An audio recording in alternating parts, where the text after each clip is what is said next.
Vous m'entendez? Est-ce que vous m'entendez? Non mais parce qu'il y a du bruit là, oh là là. Alors, on va faire une chose aujourd'hui, on va respirer. Sur 4 et inspirer. Je crois que ça y est là, je crois que je me sens mieux. On y va? Vous le savez, avant chaque interview pour le podcast, je suis toujours partagée entre la joie et le trac. Et ce jour-là, tout particulièrement, parce que j'avais rendez-vous avec une femme qui m'a beaucoup inspirée. C'est même grâce à elle que j'ai eu envie de devenir journaliste. Je suis contente de vous voir. Moi aussi, très. C'est vrai. C'est dans les bureaux de sa maison de production, au 9e étage d'un immeuble parisien, que notre invité nous a accueillis avec douceur. Est-ce que vous êtes chocolat? Et vue sur toute la ville. Regardez comme c'est joli. J'adore cette vue parce qu'il y a le vieux Paris devant. Ouais. Et puis là, on a les Vous tours. avez la tour Eiffel. Oui, c'est ça, mais avec différentes époques comme ça. Poser son regard, tendre et aiguisé au fil des époques, c'est ce que Mireille Dumas s'applique à faire depuis le début de sa carrière. Réalisatrice de documentaires, productrice et célèbre présentatrice des émissions Les Masques, La vie à l'endroit, puis Vie privée, vie publique, elle n'a cessé de prendre le pouls de la société en donnant la parole aux autres. Oui, les autres, anonymes ou célèbres. Voilà la clé, selon Mireille Dumas, pour avancer et rester en mouvement. Son écoute attentive et bienveillante a fait sa signature et marqué toute une génération. Aujourd'hui, elle poursuit son travail avec la même énergie sur YouTube en éclairant l'actualité à l'aide de ses 4 décennies d'archives télévisées. Bon, je vous préviens, nous avons eu, je dirais, une petite visite plutôt inattendue pendant l'entretien. Je vous laisse découvrir ça. Allez, vous êtes prêts? C'est parti. Vous qui avez toujours eu le nez, c'est justement pour repérer, pour écouter, pour sentir les changements de la société. Qu'est-ce que vous sentez aujourd'hui? Parce que par exemple, oui. La ménopause, là, ça change. Et ben ça vous intéresse pas? Non, mais ça m'intéresse. Non, mais pas tant que ça. Non, je le sens bien. C'est pas grave, mais non. Dans le fond, c'est intéressant, bien sûr, parce qu'on n'en parle pas, parce que ce sont des sujets qu'on a jugés pendant très longtemps. D'ailleurs, c'était ça. Les sujets qui attrayaient au féminin n'étaient pas importants. J'avais beaucoup de réflexions aussi pendant un temps d'hommes qui estimaient que tout ce qui était justement de l'ordre de l'intime, etc., c'était réservé aux femmes. Les hommes s'occupaient de politique, oui, bien sûr, etc. Mais tout ce qui était l'intime et les faits de société, c'était plutôt pour les femmes. Moi, je m'y suis pas intéressée plus que ça. Je pense aussi, ça vient de moi, parce que j'ai traversé ça assez allègrement. Je pense que ça vient. Du coup, je n'ai pas envisagé le problème vraiment que ça pouvait poser aux femmes, pour les femmes. Et puis même dans la société, quand on travaille, etc. Et la compréhension aussi des hommes ou des femmes vis-à-vis des femmes elles-mêmes vis-à-vis de ce problème. Parce que votre mère, elle vous a parlé de la ménopause, elle vous a parlé de l'évolution du corps, de ce qui allait peut-être arriver, ce qui allait sûrement arriver. Ce n'était pas tabou, mais elle n'en parlait pas vraiment non plus. Ça fait partie d'une génération de femmes qui l'a vécu sans vraiment en parler. Ce sont des choses qui sont intimes, et sur l'intimité, elle ne s'étalait pas. Même si on parlait, vous voyez, de choses très intimes. Mais c'est comme vous, parce que vous parlez de choses très intimes, mais à travers vos émissions et vos invités. C'est vrai. Mais de vous, c'est difficile. Oui, c'est difficile parce que vous voyez, parler de sa ménopause, ce n'est pas une chose que vous faites facilement tous les jours. Et avec qui? Pourquoi? Avec vous. Avec moi. Pour partager mais parce que vous vous rendez pas compte, justement.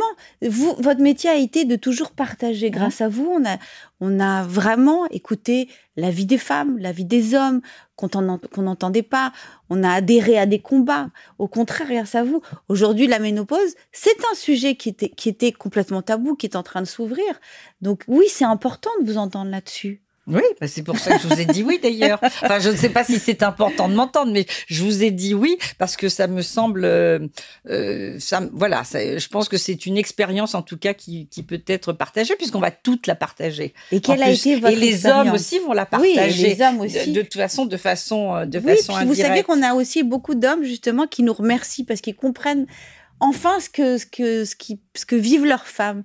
Mais vous, comment vous l'avez traversé ? Alors, très bien. Ah, ben tant mieux, il faut le dire. Très bien, très bien. Ah, je vous déteste un peu, moi qui vous aimais tant. Il y a un petit moment là. Non, très bien. Je dois vous dire, alors j'y reviens, peut-être parce que ma mère a traversé ça assez facilement. Ouais. Du coup, est-ce que je me suis mise dans ses pas ? Est-ce que c'est la génétique ? Enfin, peu importe.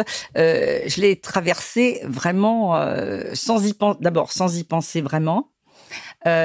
Sans rien prendre. J'avais des amis autour de moi qui me disaient il faut absolument prendre ceci, cela, ou la gynéco qui était partante, vous voyez, pour donner des petits compléments, etc.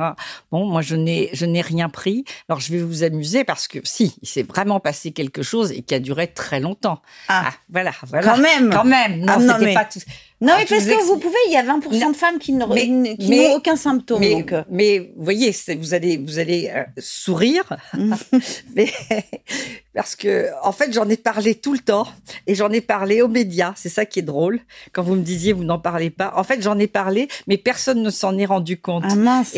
Non, mais c'est drôle. Personne ne s'est rendu compte et je pense pas même moi. Alors, je vous explique. Ouais. Pendant très longtemps, on me disait, c'était dans les interviews, enfin, j'expliquais que j'avais un mauvais sommeil. Mais ça, c'est venu dans les... quand justement, je commençais à avoir la ménopause aussi. Et j'expliquais, mais vous trouvez plein de papiers ou d'entretiens où ça fait rire tout le monde. J'explique que ce que j'adore, c'est changer de lit. Que j'ai la chance d'avoir plusieurs chambres chez moi et de pouvoir changer de lit en pleine nuit quand j'ai un peu chaud. Et je l'ai raconté plusieurs fois. Et en fait, j'étais tout simplement en train de raconter que j'avais des bouffées de chaleur. C'était des bouffées de chaleur où j'étouffais, où j'avais vraiment, je n'en pouvais plus. Et du coup, j'allais effectivement me glisser dans des draps très frais. Et je continuais comme ça. Je faisais le tour des 3 lits. Et je me retrouvais près de mon mari. Au petit matin. Au petit matin, il n'avait rien vu parce qu'il avait un sommeil de plomb. Mais vous vous rendiez pas compte que c'était ça ? Non, je ne l'ai pas vraiment intellectualisé. C'est pas intellectualisé, mais je le savais, mais je n'y prêtais pas attention. Pour moi, c'était quelque chose qui faisait partie de mes nuits d'insomnie, vous voyez. Et j'avais vu, moi, mon assistante, quand j'étais quelques années auparavant, qui avait le bureau à côté de moi et qui fréquemment ouvrait la fenêtre tout au long de la journée. Elle ouvrait les fenêtres et tout. Je me disais, mais qu'est-ce qu'elle a ? Non, mais c'est insupportable. J'ai froid. Elle me disait, oui, mais moi, j'étouffe et tout. Et c'est très longtemps. Alors, on le vivait comme ça. Et un jour, elle m'a dit, je crois que c'est ma ménopause qui me... Vous voyez ? C'était des... C'est-à-dire qu'on ne mettait pas, on ne disait pas c'est la ménopause, on ne mettait pas un mot là-dessus. Voilà, enfin bon, on le vivait. J'ai traversé ça sans même y prêter attention. J'étais plus sur le manque de sommeil, la difficulté à dormir, et c'est plus cela que je mettais effectivement en relief. Ouais. En relief. Il n'y avait pas de changement d'humeur. Vous avez tout d'un coup, vous n'êtes pas dit tiens, j'ai plus envie de faire l'amour. Non, je vais être une très mauvaise non, pas du tout. Très mauvais témoin pour vous parce qu'il n'y a eu aucun changement. Alors, ma mère m'avait mise en garde. S'il y a eu une mise en garde, elle m'a dit fais attention à ne pas trop manger parce que le poids que tu vas prendre, à ce moment-là, tu auras du mal à le perdre. Elle avait raison. Ma mère était toute une femme très, très menue, d'origine italienne. Très souvent, on me dit « Ah oui, d'origine italienne. » Donc, elle était un peu pulpeuse et tout. Pas du tout. Elle était très maigre, d'Italie du Nord, toute fine et tout. Et elle avait raison. C'est vrai qu'à ce moment-là, il faut faire attention. C'est un moment de bascule pour le corps où il y a des changements. Et les changements, on les voit effectivement sur le physique.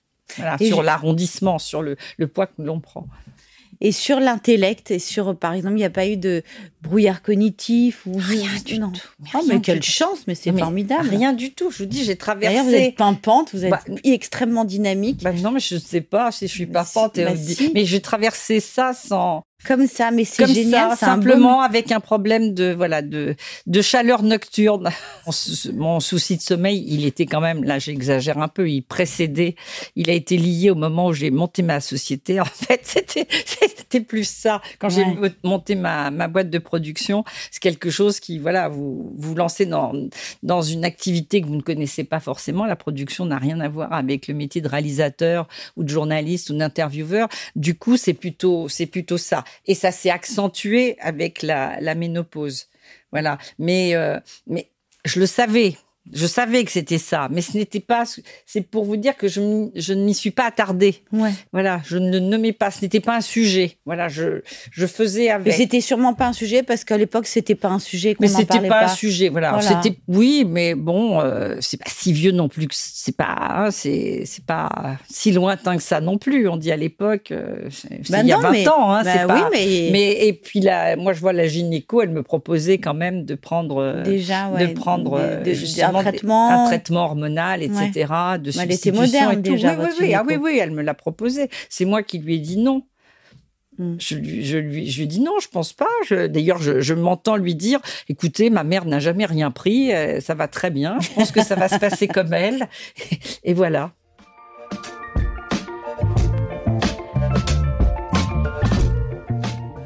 Vous avez fait plus de 40 ans de télévision.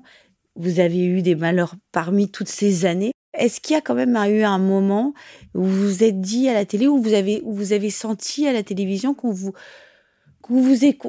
faisait comprendre que maintenant il était temps de s'arrêter, qu'il était temps de partir, que vous aviez fait votre temps ou pas du tout? Ah ben si, ça arrivait à plein de moments. C'est arrivé à plusieurs reprises, oui. Comment ça s'est passé? D'ailleurs, c'est amusant parce que la première fois où c'est arrivé, il y a eu des arrêts, hein, mais pour d'autres raisons, de bas les masques, tout ça. À chaque fois, c'est quand même, surtout quand vous avez justement une entreprise, donc des salariés et tout, ça devient. Il faut vous organiser, c'est assez. Et quand ça arrive de façon brutale, comme c'est souvent les gens de télévision ont le chic pour ça, c'est vous le dire au dernier moment. Donc c'est, je ne sais pas si c'est comme ça dans d'autres métiers, mais c'est toujours assez violent. On le sait à la télévision, donc il faut vous retourner, etc. Surtout quand beaucoup de personnes travaillent avec vous. Et donc, je pense que la fois où je l'ai le plus ressenti, ça a été à la fin de La vie à l'endroit. C'était avant que je commence Vie privée, vie publique. J'avais 47 ans. Et c'est une femme. Donc, je ne donnerai pas son nom, mais c'est une femme qui était aux commandes des programmes et qui m'a fait, pratiquement, qui me l'a dit sans me le dire, mais tout en le disant. Enfin, qu'en gros, à 47 ans, il fallait que je pense à faire. Mais non. Si, bien sûr que si, que je fasse, que je fasse autre chose et tout. Et bien lui en a pris. Je ne la remercierai jamais assez. C'est qu'à l'époque, il y avait, je me suis retrouvée avec un type absolument formidable sur France 3. Et c'est comme ça que j'ai lancé Vie privée, vie publique. Je suis arrivée avec ce nouveau concept et je suis passée en prime et j'ai rebondi sur France 3. Et j'ai quitté France 2 à l'époque pour France 3. Non, mais donc vous avez transcendé. Mais c'était c'est-à-dire que non, mais c'était incroyable. J'avais 47 ans. Non, mais elle me parlait comme si déjà je devais partir à la retraite. Non, mais voilà, alors justement, vous pouvez nous raconter ce moment-là bien, parce que là c'est intéressant, parce que ça c'est une femme. Hein. Moi je vivent beaucoup de personnes. Je vais vous dire.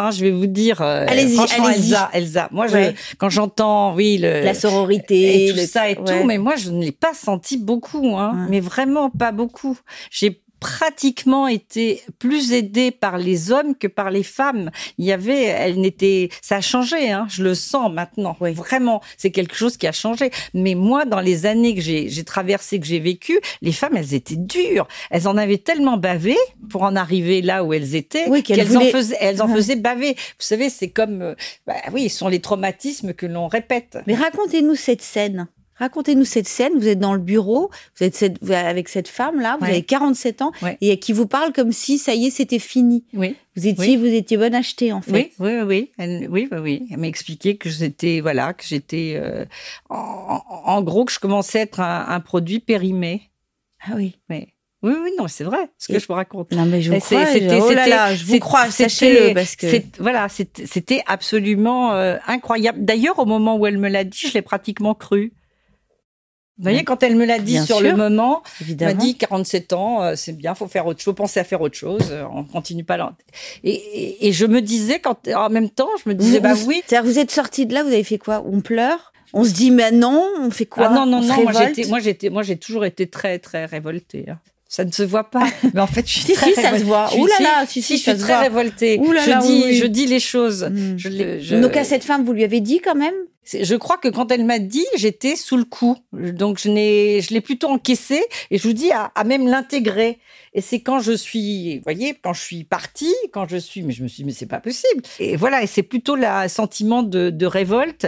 Et la réponse, ça a été de me retrouver en prime sur France 3 à la rentrée, quoi. Enfin, ça veut dire quand même qu'entre-temps, ce qu'il faut du courage pour ça. Ça veut dire que vous quittez un bureau, vous dites, non, ok, je suis pas d'accord, et vous créez un autre projet, vous écrivez un autre projet, et vous allez le vendre ailleurs. Oui, tout à fait. Ouais.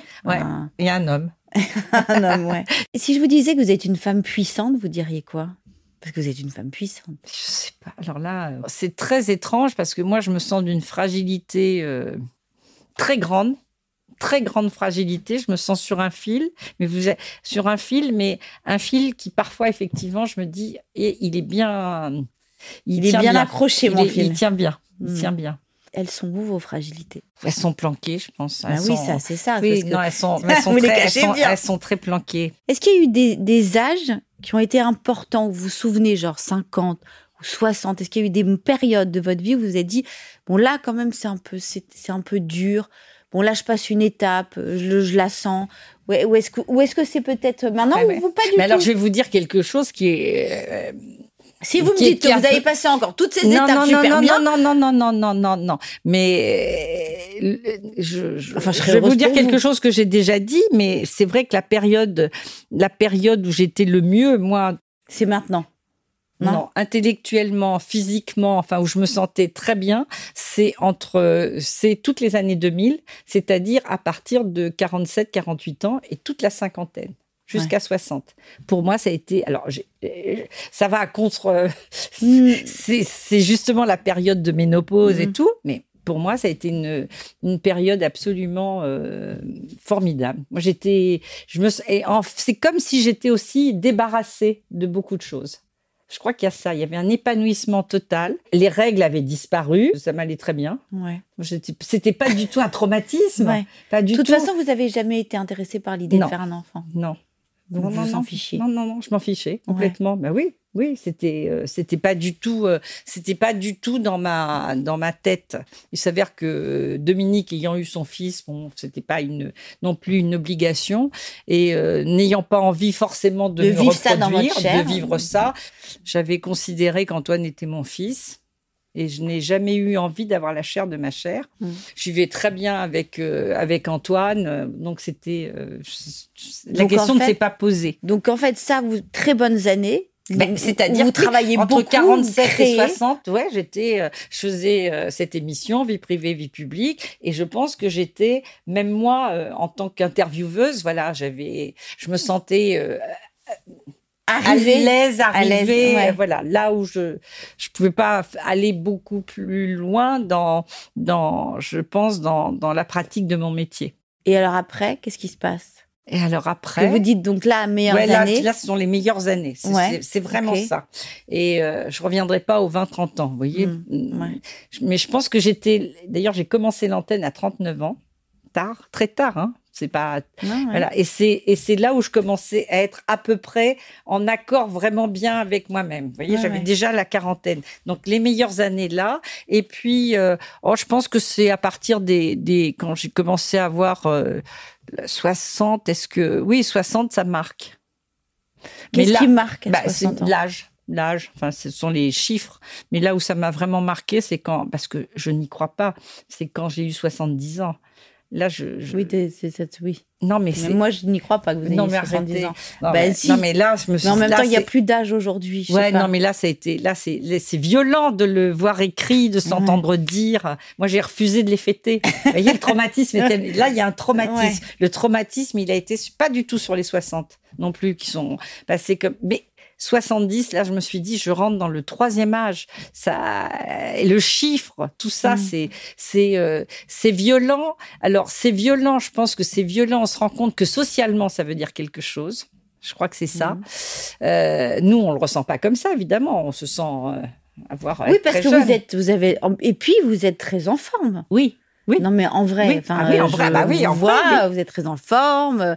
Vous souffrez de rien. Si, j'ai un petit peu mal. Vous avez un peu mal aux épaules, un peu mal aux hanches de temps en temps, des trucs comme ça. Pas aux hanches, non. Mais c'est vrai. Non, mais on a, voilà, on sent. Moi, j'ai des petites douleurs aux genoux, si vous voulez tout savoir. Non, oui, mais je bon, veux tout ça savoir. va. Mais ça va. Mais c'est vrai que c'est très dur d'accrocher ce chiffre-là. Et puis, je pense que au fond de nous-mêmes, enfin, en tout cas, moi, je le dis, je vois le temps qui rétrécit, quoi. Je me dis, qu'est-ce qui me reste comme temps devant et comme temps à être en forme. Parce que moi, c'est pas le temps de vie qui m'importe. Parce que moi, vivre en étant grabataire, personnellement, parce que ça, c'est vraiment un truc très personnel. Moi, ça ne m'intéresse pas, pour moi, en propre. Donc, c'est quel temps il me reste à être comme ça, en forme. En forme. Intellectuellement ou physiquement, enfin, peu importe, mais quel temps il me reste. Et évidemment, quand vous avancez en âge, ce temps se réduit. Se réduit étonnamment. Il m'est arrivé de penser, quand j'avais votre âge, je me souviens, quand je fêtais comme ça des dizaines, je me disais, ah là là, mais en fait, peut-être que je me suis dit ça, d'ailleurs, quand j'ai eu 50, 60 ans, je me disais, oh là là, ça avance, etc. Et je me disais, mais il te reste encore... comme ma mère allait jusqu'à 100 ans, ou enfin bon, en tout cas, elle était âgée à cette époque, avec 80 ans. Je me disais, bon, si je vis jusqu'à 80, il me reste encore, c'est génial, il me reste encore 30 ans, il me reste encore 20 ans, je vais avoir plein de trucs et tout. Et là, vous voyez, vous accrochez les 7, vous dites, mais quel temps me reste-t-il et qu'est-ce que je vais en faire de ce temps? Qu'est-ce que je vais faire qui va m'apporter, moi, du plaisir et qui va être utile. Parce que c'est un peu les deux, moi, qui m'intéressent. C'est utile pour les autres et du plaisir pour moi.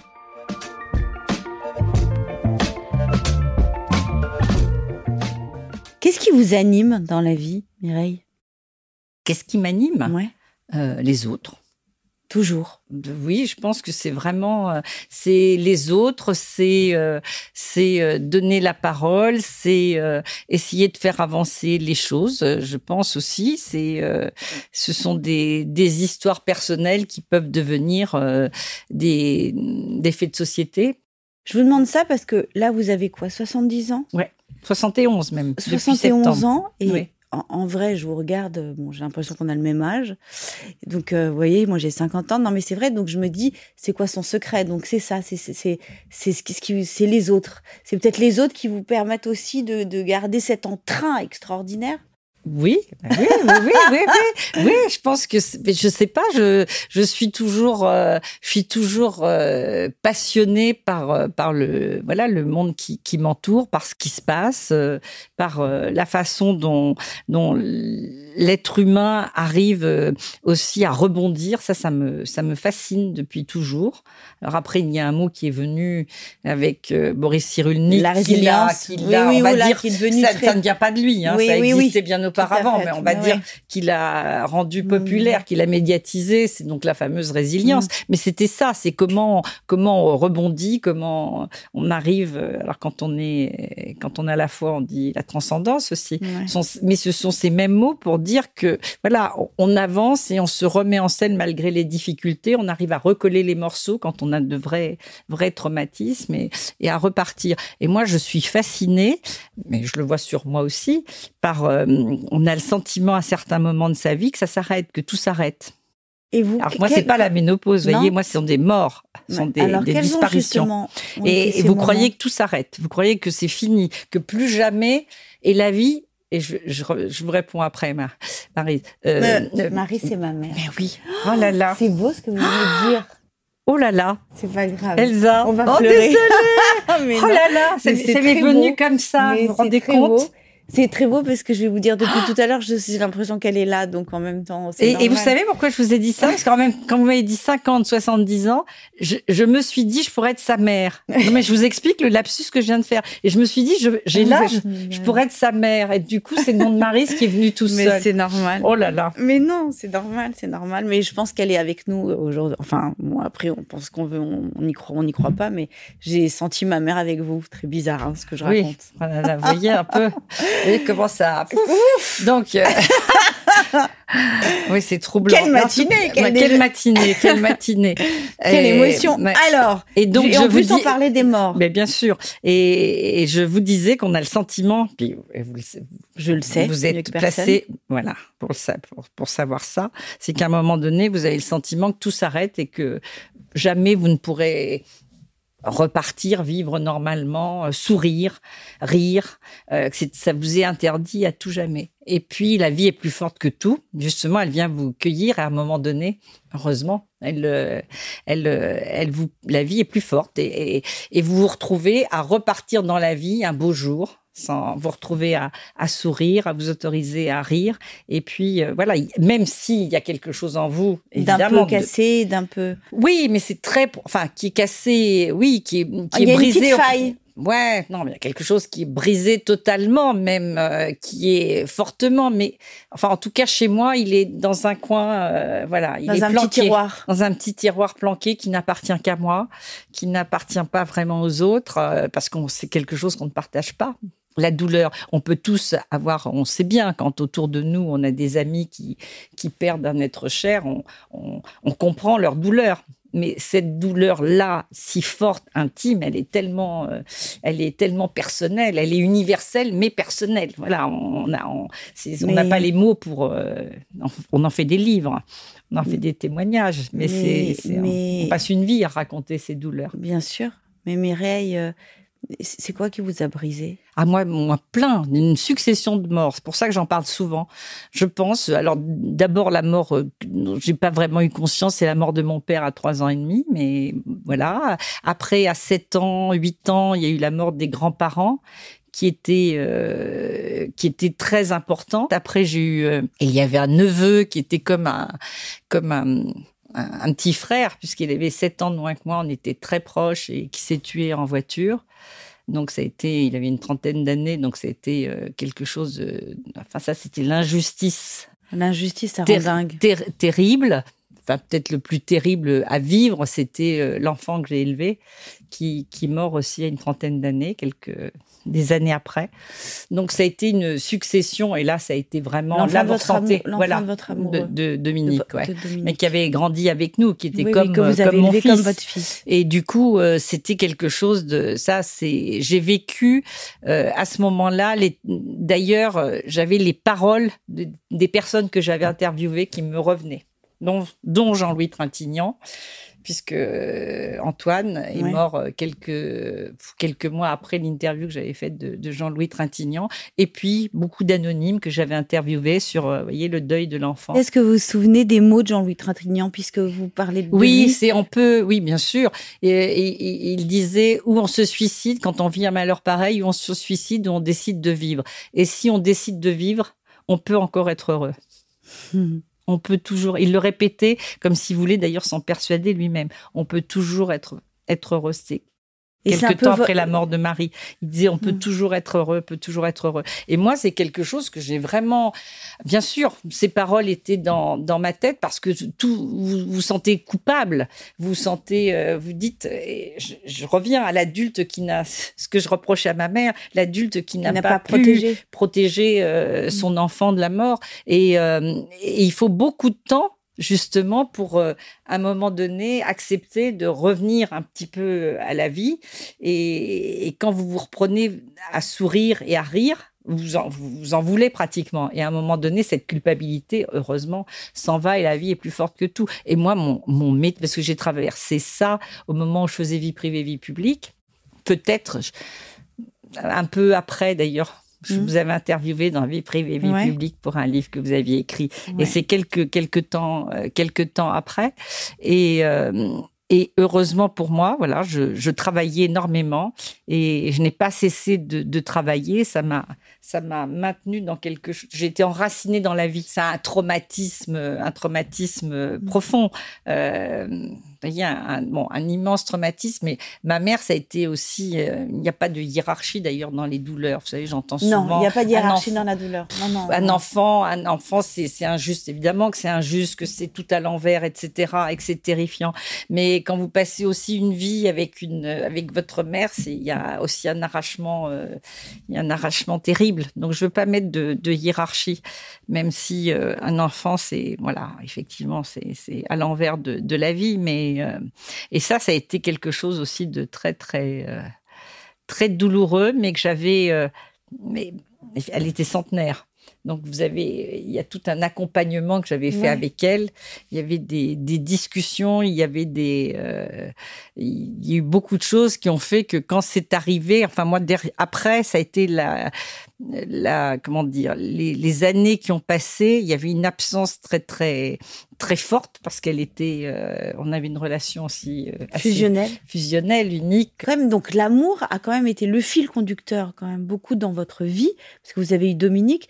Peut-être parce qu'il y a beaucoup de femmes qui, à 50 ans, se retrouvent aussi célibataires, en ménopause, à qui on dit, comme on vous a dit à vous, à 47 ans, vous êtes périmé, faut changer de boulot.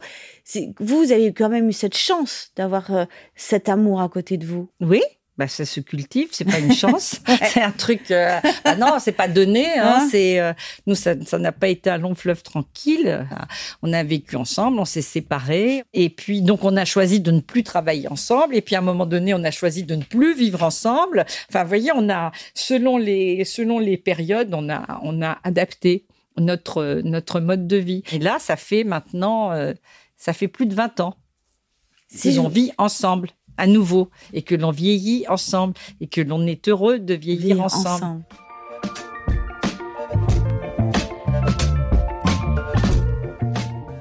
Quel est votre prochain projet ? Je suis en train d'écrire, là. Je suis en pleine... Ça, c'est l'écriture. Je suis en écriture. Et puis sinon, je suis en train de préparer les prochains tournages pour les retrouvailles sur Lina, puisque je fais ça tous les mois. Oui, puisque donc maintenant, racontez-nous juste ça vous pouvez mieux le présenter que moi, parce que moi, je les ai vus. Donc, on retrouve toutes vos émissions sur Lina. Oui, toutes les émissions, ce sont des extraits d'émissions, voilà que l'on. D'ailleurs, c'est très frustrant parce que on retrouve les. D'accord, mais on va essayer. Oui, on trouve les extraits et c'est tellement merveilleux, on se dit oh non, j'en veux plus. Oui, tout à fait. Ce qui est intéressant dans cette expérience, c'est de voir à quel point la société bouge ou ne bouge pas. Du coup, je ne voulais pas être que dans les archives, mais je me suis dit, j'avais envie de replonger dans des interviews ici, maintenant et tout. Donc, retrouver des gens que j'ai interviewés il y a 30 ou 40 ans, savoir ce qu'ils sont devenus, comment ils ont évolué, ça, je trouve ça passionnant. C'est ça qui me maintient aussi. Je ne suis pas que dans la nostalgie, je voudrais pas être uniquement dans la nostalgie, mais être vraiment dans la société de plein pied aujourd'hui et ici et maintenant. Voilà. Et c'est le présent. C'est le présent. C'est être dans le présent, être toujours dans le présent. Et de retrouver comme ça, voilà, de voir après ce que ça a pu apporter à la personne. Et puis, je le vois par rapport à ceux qui écoutent, au public. Ça, c'est important pour vous. Mais pour moi, il n'y a que ça d'important. Moi, ce que je mesure, c'est l'impact que ça peut avoir, d'abord sur la personne qui témoigne, en essayant justement que ça soit un impact positif. On ne sait jamais, mais il y a toujours un risque à passer à l'antenne. Donc, il y a ça. Et puis, surtout, et surtout aussi, l'impact, évidemment, vis-à-vis du public et de ce que ça peut avancer. Moi, c'est mon seul fait de gloire. Et la seule chose dont je n'aime pas le mot fier, dont je suis contente, c'est d'avoir semé des petits cailloux sur beaucoup, beaucoup de thèmes. Ce sont des petits cailloux, on le voit. Il faut être humble. Parce que je me rendais compte, on avance à petits pas, mais on doit toutes et tous faire ça sur le cours de notre vie. Je pense c'est poser des petits cailloux. On voit bien, après ça germera, ça ne germera pas, mais il faut les poser. Je pense que la vie, on doit ça à la vie. au fait qu'on soit en vie. Il faut l'honorer de cette manière-là. Je vous aime.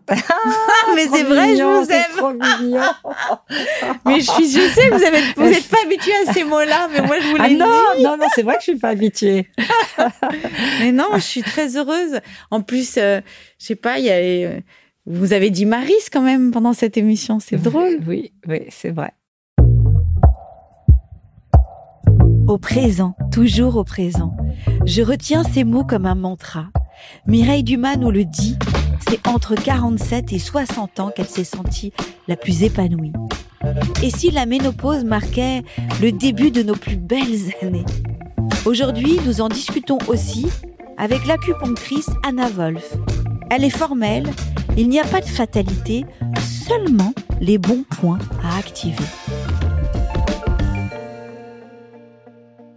Les effets qu'on appelle les effets de ménopause, ce sont des symptômes pathologiques qui ne sont pas obligatoires. Ce sont des symptômes qui sont associés avec un déséquilibre des hormones global, pas que les estrogènes et les progestérone. Et ils se manifestent par les bouffées de chaleur, les insomnies, les crises d'angoisse, les prises du poids, les rétentions d'eau et les mauvaises circulations du sang. Et donc tout ça, c'est parfaitement évitable et c'est parfaitement réglable avec l'acupuncture. C'est comme accorder le piano. En fait, en stimulant les points d'acupuncture, on n'est pas de bouffée de chaleur, on n'est pas d'ostéoporose, la peau reste belle et souple, on n'est pas de chute de cheveux, on dort très bien et on n'est pas angoissé du tout et on profite pleinement de cette période de la vie. Oui, Nadia, mais comment agit l'acupuncture sur tous ces symptômes? Ça marche en équilibrant les hormones. Sous action d'acupuncture, le centre de régulation des hormones dans le cerveau, qui s'appelle l'hypothalamus, il s'active, il active l'hypophyse, qui est vraiment le centre dans le cerveau qui régularise toutes les hormones.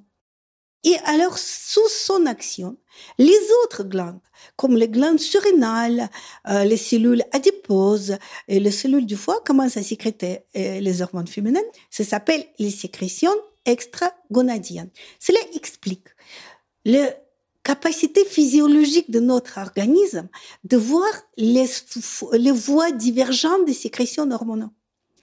C'est pas l'acupuncture qui crée ces possibilités. Elle active ces possibilités qui sont endormies, mais qui existent dans le corps.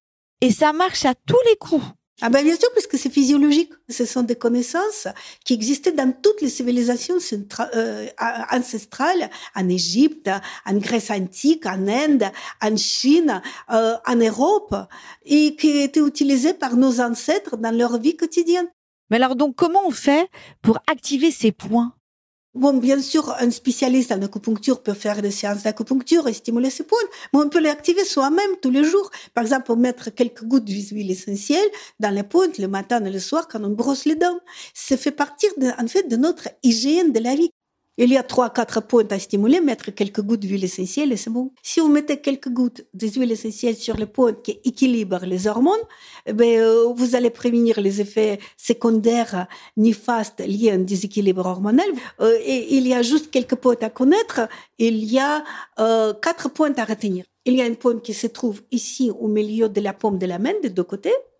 Une pointe qui se trouve à l'épigastre, juste au-dessous du sternum, où il y a le plexus solaire. Les pointes qui se trouvent derrière le genou, et puis les dernières pointes qui se trouvent sur la face latérale des pieds, au niveau des sommets de la voûte plantaire. On peut mettre le mélange des huiles essentielles sur ces pointes. Moi, je conseille de mélanger l'huile essentielle de lavande, l'huile essentielle de menthe poivrée, l'huile essentielle de sauge, l'huile essentielle d'aneth ou de fenouil et l'huile essentielle de géranium rose. On met 15 gouttes de chacun de ces huiles essentielles dans 50 ml d'huile d'amande douce. Comme ça, on prépare son propre mélange dans une bouteille. Ça sent hyper bon. On le met dans la salle de bain. Et le matin et le soir, quand on brosse les dents, on fait pénétrer quelques gouttes de ce mélange dans les pointes. Donc, on a cité. Donc, ça prend 30 secondes. Bon, il n'y a plus qu'à essayer. Merci à Nadia Wolf pour cette énergie positive et ces pistes à explorer pour atténuer nos symptômes. Vous pouvez retrouver les méthodes d'acupression en détail dans son livre « Nourrir sa force de vie » aux éditions Le Duc. Un grand merci à Mireille Dumas pour ce moment un peu magique, très inspirant, et surtout, allez retrouver ses interviews sur sa chaîne YouTube en partenariat avec Lina. Cet épisode a été réalisé avec amour et soin par Marie Braun, mixé par Célia Brondeau et mis en musique par Alban Claudin. Quant à moi, je vous dis à très vite pour un nouvel épisode. Ciao!